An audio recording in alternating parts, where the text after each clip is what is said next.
হচ্ছে যে আমি এনেছি মোমো। আর মোমো আনার কারণ হচ্ছে কালকে আমার মা প্রচন্ড পরিমাণে আমার আর ভাইয়ের উপর রেগে গেছিল। রাগার কারণ হচ্ছে মায়ের সিঙ্গারা আমি খেয়ে নিয়েছিলাম, মানে আমি আর ভাই দুজনাতে। তো ওই জন্য মাকে রাগ ভাঙাবো বলে এনেছে হচ্ছে মোমো, ভেজ মোমো, কারণ মা খায় না হচ্ছে চিকেন মোমো, সেই কারণে। আর পানা করে মোমোগুলো কিন্তু দারুণ করে, বিশেষ করে চিকেন মোমো। এই যে এখানে রয়েছে মোমো, এখানে রয়েছে স্যুপ। আগে ভেজ মোমোতে স্যুপ দিত না, কিন্তু এখন নাকি স্যুপ দেয়। এখানে রয়েছে 2 রকমের চাটনি। এই চাটনিটা প্রচণ্ড পরিমাণে ঝাল, এটা যদিও ভালো লাগে, এটা প্রচুর ঝাল। এই যে আমাদের মোমো, এখানে হচ্ছে 8 পিস, মানে 10 পিস ছিল, বাবাকে আগে 2 পিস দিয়ে দিয়েছি। এখানে হচ্ছে স্যুপ, 2 রকমের চাটনি। তো চলো আবার খাওয়া যাক।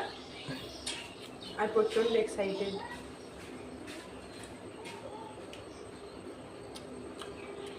আমার ভের মধ্যে সেটা আমার ভালো লাগে, মা খাই না, মানে নিয়ে নাও।